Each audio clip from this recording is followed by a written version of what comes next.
Komisi Pemilihan Umum KPU Kabupaten Bangli telah menetapkan 30 calon anggota DPRD Bangli periode 2024-2029 Kamis 2 Mei 2024. Pasca ditetapkan para caleg terpilih tersebut kini tinggal menunggu pelantikan.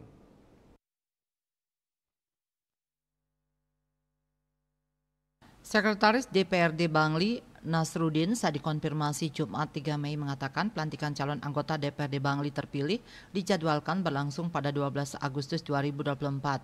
Untuk membiayai acara pelantikan anggota DPRD nanti, pihaknya telah menyiapkan anggaran setengah miliar lebih, tepatnya 695 jutaan rupiah.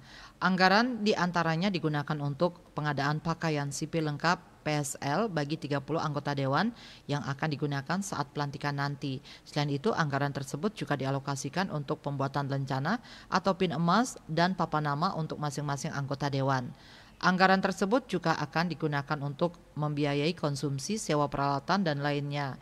Disinggung mengenai adanya isu pelantikan diundur, Nasruddin mengaku belum mendapat informasi valid tentang itu.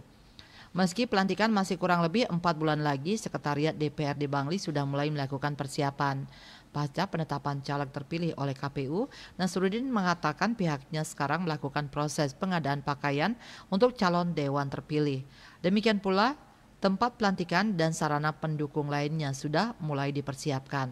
Sementara itu, berdasarkan rapat pleno yang digelar KPU Kamis 2 Mei, terungkap dari 30 caleg terpilih, 8 diantaranya merupakan pendatang baru.